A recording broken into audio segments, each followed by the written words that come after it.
in the second half of the year, and the cost pressure is gradually relieved. In the first half of the year, as the downstream demand was lower than expected, the upstream raw material supply was limited, the profits of steel plants continued to compress, and the steel market fell back. Looking forward to the second half of the year, under the background of double carbon, the crude steel output will continue to be reduced in 2022, and the steel supply will continue to be constrained. The steel plant is going through the most difficult moment in 2022, and the profit in the second half of the year is expected to pick up significantly. Demand side. The steady growth policy was implemented and demand picked up substantially in the second half of the year. The Central Economic Work Conference clearly proposed that the economic work in 2022 should be stable and seek progress and stability.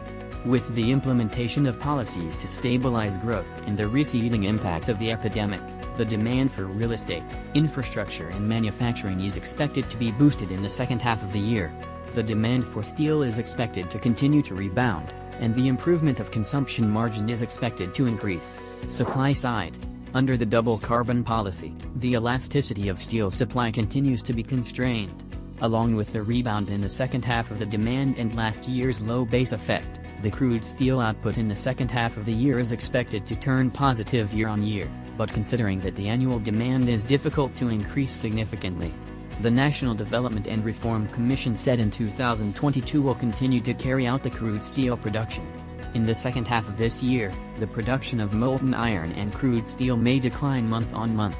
Raw material side. The price logic returns to steel, and attention should be paid to the recovery of raw materials supply. If the supply and demand of finished products improve in the second half of the year and the profits of steel plants pick up, the raw material prices will continue to be supported. However, as the supply of scrap steel, iron ore and coking coal is expected to pick up in the second half of the year, the price performance of raw materials may be weaker than that of finished products, which will help the steel plants to repair smelting end profits. Graphite electrode side. Under the background of double carbon, EAF steel will drive a large demand for graphite electrodes. Graphite electrodes price is expected to rise in the long term. On the supply side, graphite electrode itself is a high energy consuming industry, and the approval of production capacity is limited. The inflection point of the industry is gradually emerging, and the price is expected to rise in the long term, and the